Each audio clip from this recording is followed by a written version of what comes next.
Bonjour à tous. Aujourd'hui, nous complétons et surtout nous terminons cette étude sur la falsification des Écritures. On va s'intéresser à la sourate 61, verset 6, dans lequel apparaît le terme de Ahmad, et que les savants identifient comme étant le prophète Mohammed. Ce verset est systématiquement invoqué en complément de la sourate 7 au verset 157 qu'on a étudié la dernière fois, pour affirmer que le prophète Mohammed est censé apparaître dans l'évangile.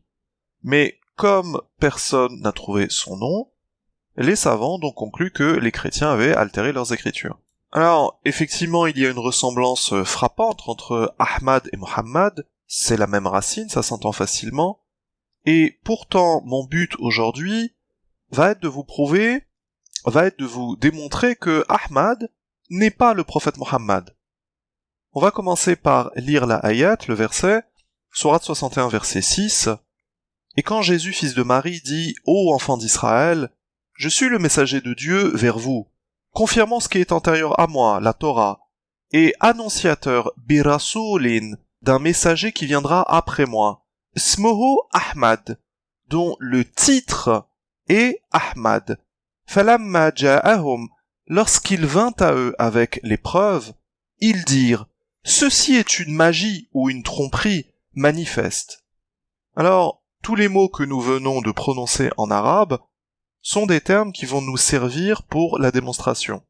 Et on commence tout de suite avec notre premier terme, Rasoul, qu'on traduit par messager. Et l'information importante dans le Coran est qu'il y a des messagers parmi les hommes, les êtres humains, mais aussi parmi les anges.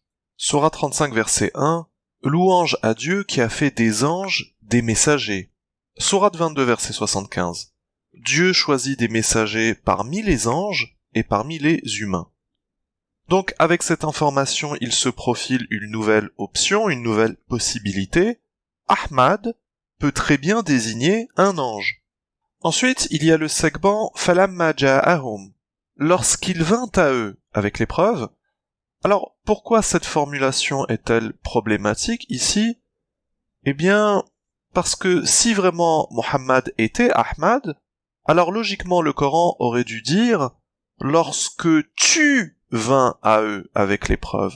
Et dans ces cas-là, sans aucune contestation possible, Ahmad aurait effectivement été Mohammed. Sauf que le Coran n'utilise pas la deuxième personne du singulier, mais plutôt la troisième personne du singulier, lorsqu'il vint à eux. En d'autres termes, la formulation employée par le Coran sous-entend qu'Ahmad ce n'est pas Mohammed, mais que ce serait plutôt quelqu'un d'autre. Mais on pourrait contre-argumenter en disant que le Coran a un versant poétique, stylistique.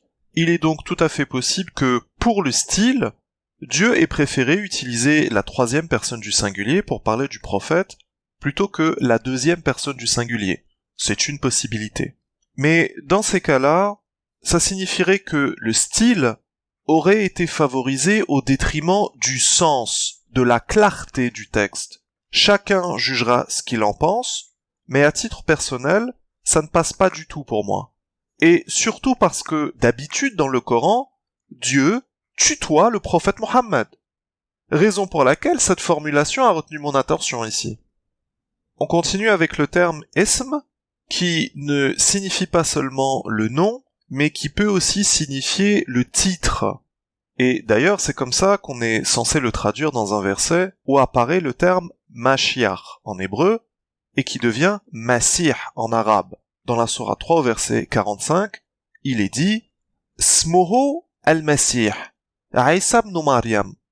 Son titre est le Messie, al-Masih, Jésus fils de Marie.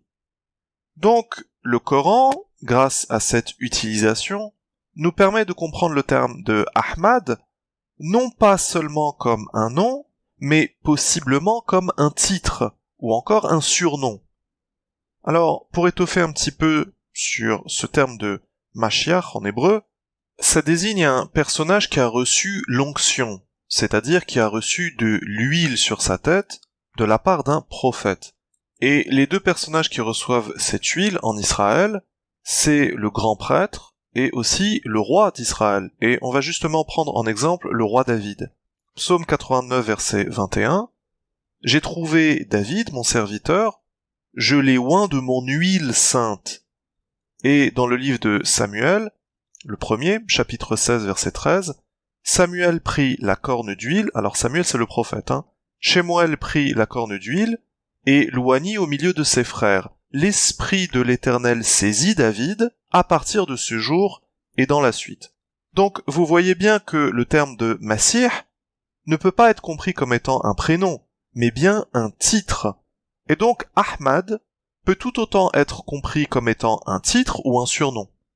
Et justement ce terme d'Ahmad, il n'apparaît qu'une seule fois dans le Coran, contre 4 fois pour celui de Muhammad. Et parce que Ahmad n'apparaît qu'une seule fois dans le Coran, nous ne pouvons pas avoir la certitude qu'il désigne le prophète Muhammad. En fait, ce qui aurait été plus pertinent, ça aurait été que le Coran utilise une 5e fois le nom de Muhammad, pour que nous n'ayons aucun doute sur le fait que Jésus annonce bien Muhammad aux enfants d'Israël. Sauf que ce n'est pas ce que le Coran a fait. De la même manière que le Coran n'utilise pas la 2e personne du singulier, ce qui a donc laissé un doute, eh bien là encore, le Coran utilise un titre sur lequel nous n'avons pas de certitude pour identifier la personne. Alors, effectivement, la ressemblance entre les deux termes est frappante, on l'avait déjà dit. Muhammad, c'est le participe passif du verbe hamada, qu'on peut traduire par celui qui est louangé ou glorifié. Ahmad, c'est une forme élative ou superlative qu'on peut traduire par le très louangé ou encore le plus louangé. Mais cette ressemblance n'est pas une preuve, elle ne nous permet pas de faire une conclusion définitive. Par contre, ce qui serait une preuve définitive, ça serait de comprendre quand est-ce que ce messager Ahmad s'est confronté aux enfants d'Israël. Revenons encore sur le segment Falamma ja'ahum, lorsqu'il vint à eux. On est bien d'accord qu'il n'y a pas d'indication temporelle explicite ici. Et pourtant, sachez qu'en réalité, il y a tout de même une indication qui permet de savoir à quelle époque cette confrontation a eu lieu. Est-ce que c'était plutôt à l'époque de Jésus, ou est-ce que c'était plutôt à l'époque de Mohammed? Eh bien, cette indication, on ne peut la trouver qu'à condition de comprendre le sous-entendu qu'il y a dans ce dialogue. Lorsque Jésus dit « Je suis annonciateur d'un messager qui viendra après moi », comment ça s'appelle ça? Eh bien, ça s'appelle prédire l'avenir. Or, dans la Torah, quel est le critère incontestable, le critère ultime que Dieu a donné aux enfants d'Israël pour reconnaître un vrai prophète d'un faux prophète? Réponse dans Deutéronome, chapitre 18, verset 22. Lorsque le prophète parlera au nom de l'Éternel, mais que la parole n'adviendra pas, ni ne se réalisera, alors cette chose n'aura pas été énoncée par l'Éternel. C'est par présomption que le prophète aura parlé, n'aie pas peur de lui. Donc maintenant on est bien mieux en mesure de comprendre ce dialogue entre Jésus et les opposants de son époque. Jésus, pour prouver qu'il est un vrai prophète, annonce le futur. Il annonce qu'après son départ, un autre messager viendra après lui. Et donc, tout logiquement, les enfants d'Israël que Jésus espère convaincre, qu'il est bel et bien un vrai prophète, ce sont ces mêmes enfants d'Israël qu'Ahmad va confronter. Les Kohanim, les prêtres, les pharisiens, les sadducéens, peut-être même les esséniens, etc., etc.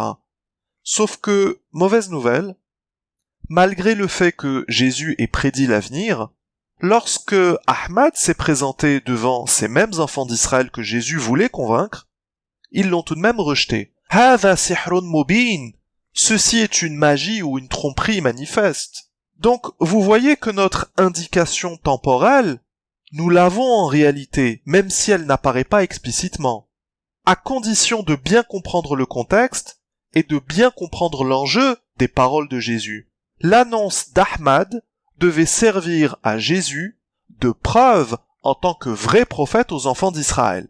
Car, dans la Torah, seuls les vrais prophètes sont en mesure d'annoncer l'avenir. Il n'y a donc plus aucun doute possible, Ahmad a vécu à l'époque de Jésus. Ce n'est donc pas Mohammed. Alors, qui est cet Ahmad? Qui est ce messager qui a le droit à ce titre si honorifique?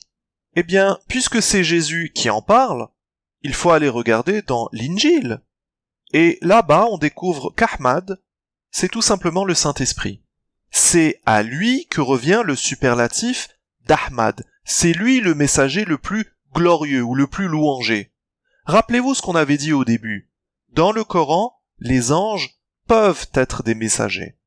Alors, je ne pense pas que le Saint-Esprit soit exactement un ange, mais regardons tout de même ce que Jésus en dit dans Jean, chapitre 16, verset 13. L'Esprit de vérité vous conduira dans toute la vérité, car il ne parlera pas de lui-même, mais il dira tout ce qu'il aura entendu, et il vous annoncera les choses à venir. On comprend que le Saint-Esprit possède donc bien cette fonction de messager. Il répète les paroles de Dieu, il ne parlera pas de lui-même, mais il dira ce qu'il aura entendu. Et pourquoi est-ce que le Saint-Esprit était descendu sur les disciples de Jésus après sa montée au ciel? Eh bien, pour résumer, c'était pour aider les disciples de Jésus dans leur mission de prêcher le monothéisme au monde entier, à toutes les nations de la terre. Le Saint-Esprit leur permettait de rester en bonne santé, de parler des langues étrangères pour pouvoir prêcher correctement, mais aussi de faire des miracles, comme guérir les malades. Voilà donc pour les arguments que j'avais à vous présenter. Alors, cette étude sur la falsification des Écritures nous a appris que le Coran n'avait jamais prétendu que la Bible avait été falsifiée. Au contraire, même le Coran valide la Bible, Al-Kitab.